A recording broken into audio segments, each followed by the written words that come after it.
আজকে আমাদেরকে ব্যারিকেড দিছে তার কারমার কারা দিয়া পুলিশ প্রশাসন। আমি বলছি এই ব্যারিকেড চলবে না।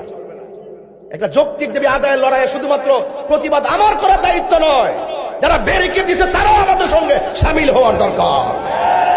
খুনির পক্ষে যখন আইনজীবী দাঁড়াই আর দর্শকের পক্ষে যখন আইনজীবী দাঁড়াই, ওই আইনজীবীকে আমরা আইনজীবী মনে করি না। কথা বলেন ঠিক না বেঠে? আমরা আইনজীবী মনে করি না। এই জন্য ধর্ষকের বিরুদ্ধে কথা বলতে হবে, সবাই আসতে হবে। দর্শকের পক্ষে কোনো ফাইল হবে না, খুনির পক্ষে কোনো ফাইল হবে না। কথা বলে ঠিক না বেঠে? তদন্তের স্বার্থে করবেন। আমার রইসুদ্দিনকে যখন হত্যা করা হয়েছে, একদম খোলা আকাশে দিনের বেলা হাসতে হাসতে 7-8 জন আসামিরা ঘুরে বেড়াচ্ছে, আর রইসুদ্দিন কবরে চলে গেছে। এই জন্য বিচার পাই নাই দেখে আবার মাঠে নামতে হয়েছে। কথা কি সঠিক?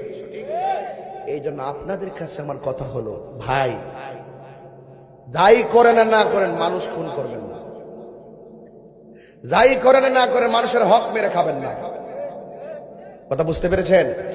যাই করেন আর না করেন আল্লাহর সঙ্গে শরীক করবেন না। এগুলো আপনি ক্ষমা পাবেন না। এগুলো অত্যন্ত জঘন্য অন্যায়, এগুলো করা যাবে না। এই জন্য আমি বলতে চাই, হাজার মানুষ আপনারা এসে গেছে, আমার মনে হয় মা বোনরাও আসতে পারে। এই পৃথিবী যিনি বানিয়েছেন তিনি কে? এরপরও কি আমরা আল্লাহকে স্মরণ করার মতো করতে পারি? আজান হচ্ছে মসজিদে, ক্যারাম বোর্ড খেলছে দোকানে। এরকম লোক আছে না নাই? যে আঙ্গুল দিয়ে বলবে আশহাদু আল্লা ইলাহা ইল্লাল্লাহ, সেই আঙ্গুল দিয়ে সে ক্যারাম বোর্ড খেলতেছে। সাবধান!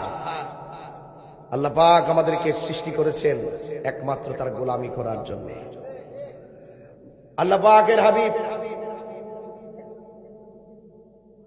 সে আয়াত, মা আতাকুমুর রাসূলু ফাখুযুহু ওয়া মা নাহাকুম আনহু ফান্তাহু। আল্লাহর পক্ষ থেকে আল্লাহর হাবিব সাল্লাল্লাহু আলাইহি ওয়াসাল্লাম যা কিছু কল্যাণকর নিয়ে এসেছেন তা আমাদেরকে গ্রহণ করতে হবে। যা থেকে নিষেধ করেছেন তা থেকে আমাদেরকে দূরে থাকতে হবে। কথা কি সঠিক? বলুন, আল্লাহর হাবিব নামাজের পক্ষে না বিপক্ষে? এরপর আমরা কি নবীর কথা মানতে পারতেছি? আমরা দুনিয়াদারিতে পড়ে গেছি। এই জন্য আল্লাহর বিধানগুলো আমাদেরকে মানতে হবে, রাসূল পাক সাল্লাল্লাহু আলাইহি ওয়াসাল্লামের তরিকা মতো আমাদেরকে চলতে হবে।